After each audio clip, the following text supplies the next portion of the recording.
I have to ask, you talk about, the 15 to 40% that you can make. But, that leads to the question is, how do you protect yourself in these transactions? I mean, if you go ahead and you're doing it very quickly, if you put $400,000 or $200,000 into a project and lend it, how do you make sure you get it back? How are you sure you're safe? Excellent question, and as a private lender myself, that's one of the first questions I've always asked myself. And it's pretty simple. You're very well protected when you lend your money if you have the proper documents. And I'll just give you a few examples of having the proper documents. You always want to have first lien position on the property.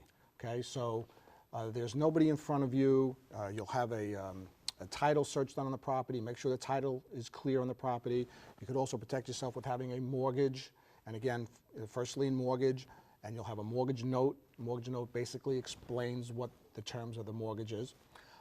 You could have, I like to get certified appraisals of the properties from professional appraisers, so we know exactly what the property is going to be worth. In a market like that, the appraisal is going to be a lot tougher, so you're going to be even more secure. Absolutely.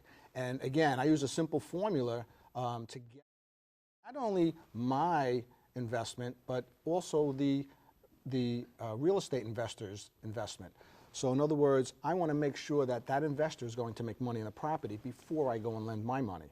And again, I use a pretty simple formula, and basically it's like you don't want to have any more than 65 to 70% into any property. So a quick example, if a property is going to be selling for $100,000, you don't want to lend or have any more money than $65,000 to $70,000 into that investment. And that basically protects the real estate investor and it protects the lender, because that 30% is used for closing costs and of course their profit, which is the most important thing.